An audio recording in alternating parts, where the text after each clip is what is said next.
Hola, ¿cómo están? Vamos a arrancar con el video número 3 de Brujas, Parteras y Enfermeras de Barbara Ehrenreich y Drake English.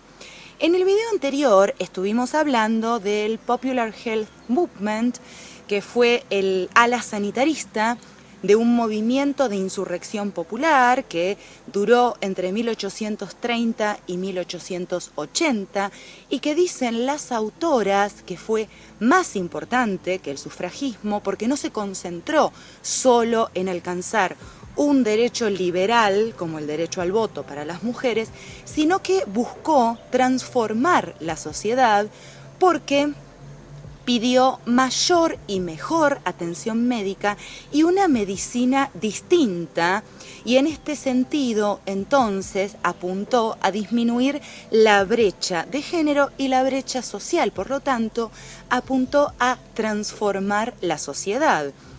Y siguiendo esta línea hicimos genealogía porque hablamos de una serie de los 90 que fue un momento muy conservador de la cultura, una serie dirigida por Beth Sullivan, que se llamó La Doctora Quinn, y que justamente habló de esta historia oculta de la medicina y de la importancia que tuvieron los sanadores populares y las sanadoras populares para el desarrollo de la medicina en Estados Unidos durante el siglo XIX. Pero ahora la cosa se va a empezar a poner espesa porque, como era de esperarse, los médicos regulares, es decir, los médicos varones titulados que tenían un título universitario, no se iban a quedar de brazos cruzados frente a el predominio que había en la medicina de estos sanadores populares. Entonces, aprovechando las divisiones que son comunes a todo movimiento popular, fundaron en 1845 la Asociación Americana de Medicina, que es una institución que sigue siendo poderosa al día de hoy. Y al mismo tiempo comenzaron con un ataque feroz hacia las mujeres que ejercían la medicina y a las mujeres que querían estudiar medicina, que como ya vimos eran una pata fundamental del Popular Health Movement. Entonces, atacar a las mujeres también era una forma de atacar a este movimiento. Dicen las autoras que la virulencia de estos ataques era sin igual, porque en Europa el sufragismo no estaba fuerte y además la medicina ya estaba instituida. Y dicen las autoras que estos argumentos entonces eran entre paternalistas y misóginos, del tipo: ¿cómo va a ser una mujer para atender sola a un paciente de noche? Y la verdad es que si ustedes no promovieran y no justificaran la violación, estaríamos bastante bien para trabajar de noche, nos dan ganas de contestarles. Por otra parte, las mujeres que lograban acceder a un título de medicina tenían otras trabas. Por ejemplo, en las universidades tenían que soportar todos los comentarios soeces y la discriminación de sus compañeros. Los profesores se negaban a hablar de anatomía delante de una mujer. Y también circulaban varias teorías que explicaban cómo estudiar dañaba los órganos para la reproducción femeninos. Por ejemplo, dicen Barbara Ehrenreich y Drake English que el manual de obstetricia más importante de 1848 explicaba cómo estudiar dañaba el aparato reproductor femenino. Así que resulta que la biología era patriarcal y no nos habíamos enterado. Pero acá me parece que hay una vuelta de tuerca más, porque en este momento en Inglaterra se estaba desarrollando el movimiento conocido como la mujer nueva, que justamente había surgido a partir de todo el impulso de la lucha por el sufragismo.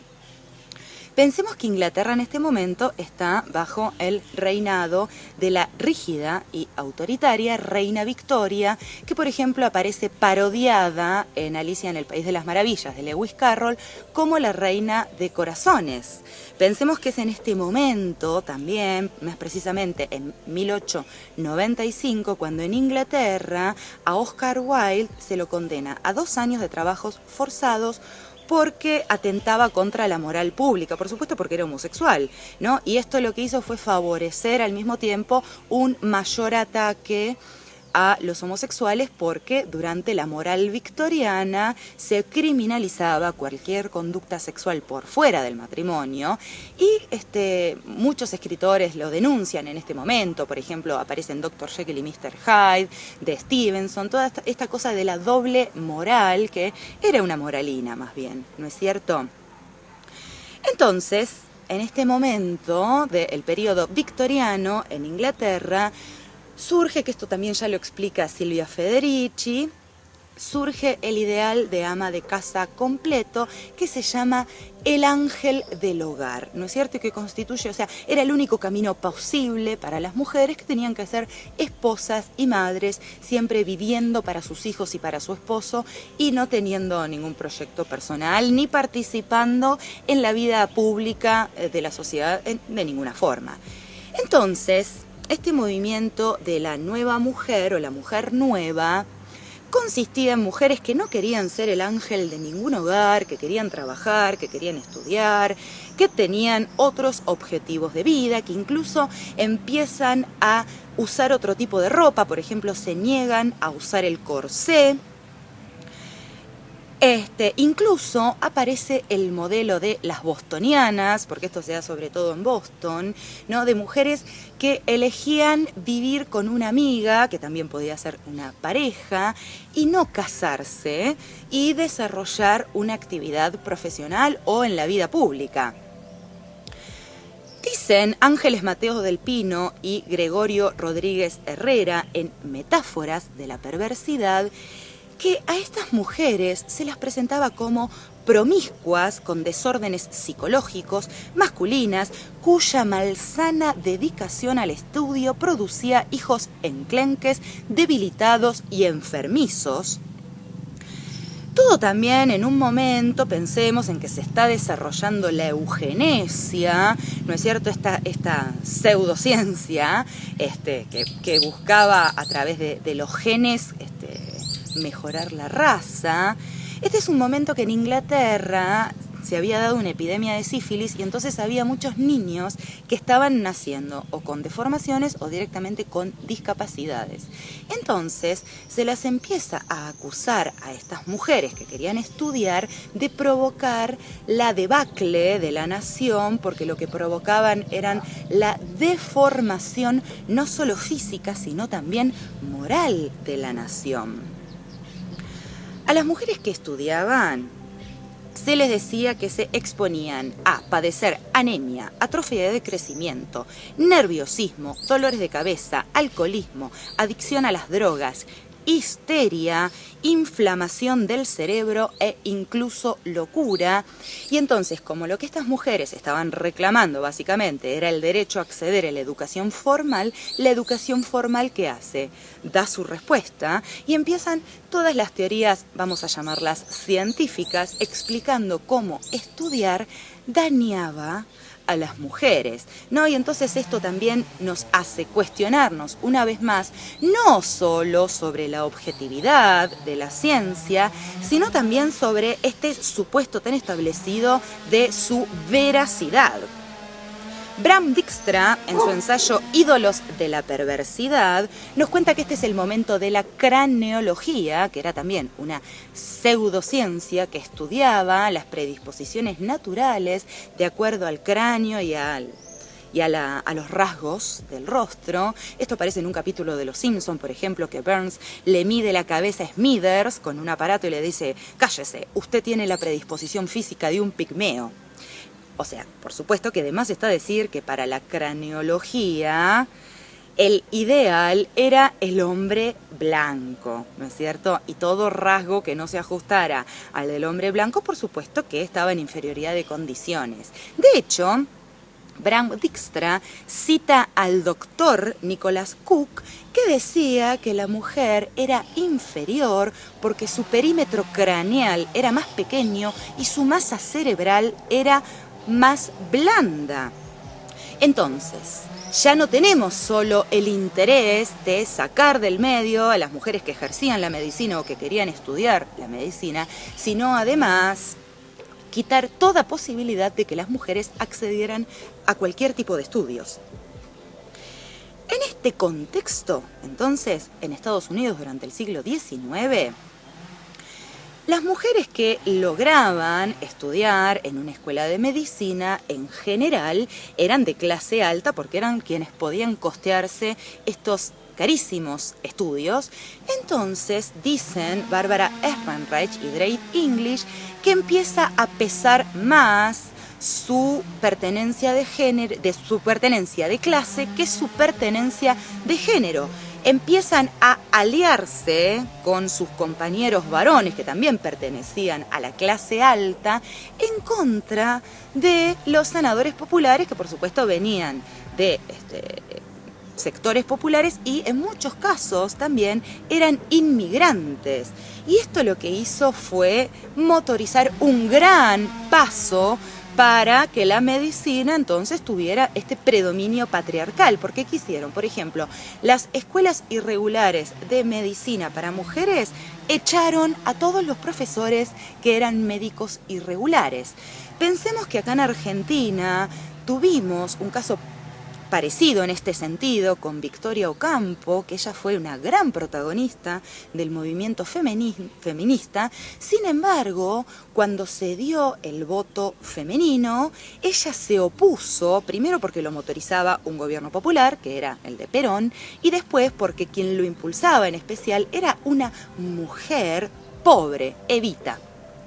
Por eso dicen las autoras que no tenemos que festejar ninguna inclusión de las mujeres que implique dejar a las mujeres pobres afuera.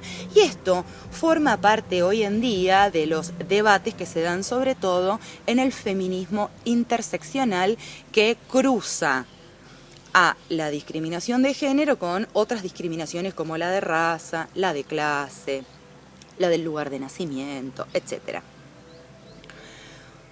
Por otra parte, dicen las autoras que estaba desapareciendo la posibilidad de una unión feminista interclasista, porque este es el momento también de la revolución industrial y de la creación de la masa obrera, y entonces muchas mujeres trabajadoras estaban incorporándose a la mano de obra obrera, mientras que, dicen las autoras, que las mujeres más de clase alta en Estados Unidos, que luchaban por el sufragismo, con tal de obtener el derecho al voto, empezaron a hacer algunas concesiones y, por ejemplo, empezaron a aceptar esto de el rol de el ángel del hogar para la mujer. Es decir, vamos a ser el ángel del hogar, pero déjennos votar. Por lo tanto, Barbara Ehrenreich y Drake English citan a un sociólogo que se llamaba Elliot Friedson y que dice: una profesión obtiene y mantiene su posición gracias a la protección y el patrocinio de algunos sectores privilegiados de la sociedad que han llegado a convencerse de que su trabajo ofrece algún interés especial. Y esto es muy importante para entender lo que va a pasar ahora, porque como ya dijimos en videos anteriores, justamente convertir a la medicina en una profesión, profesionalizar la medicina, lo que hizo fue transformarla en una actividad de élite que dejaba fuera, por supuesto, no solo a las mujeres, sino también a los sectores populares.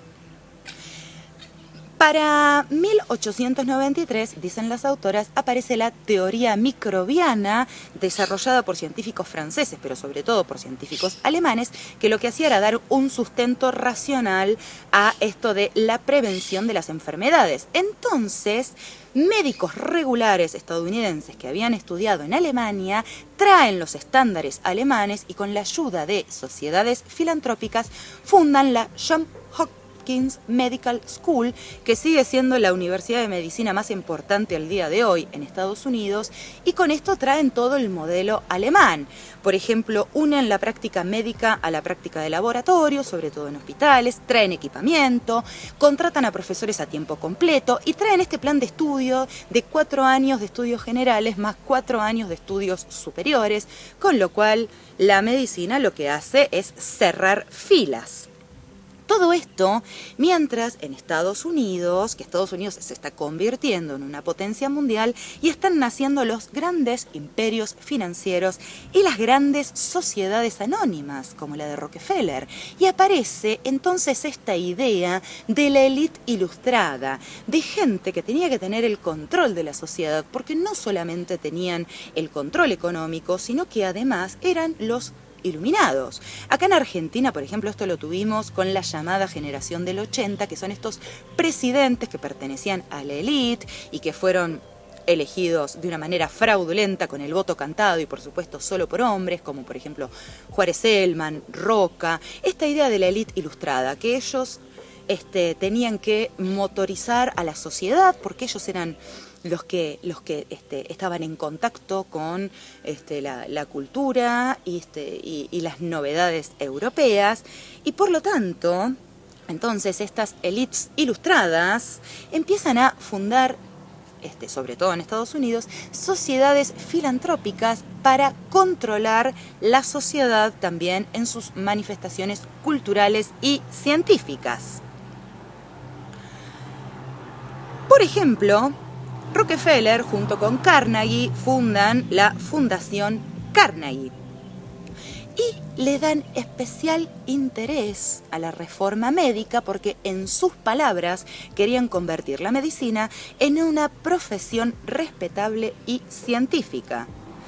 ¿Pero qué es esto de las sociedades filantrópicas, ¿no? De repente, lugares a donde los millonarios dan mucho dinero por el bien común. ¿Podemos pensar que cuando hay tanto dinero de por medio, hay un genuino interés en el bien común?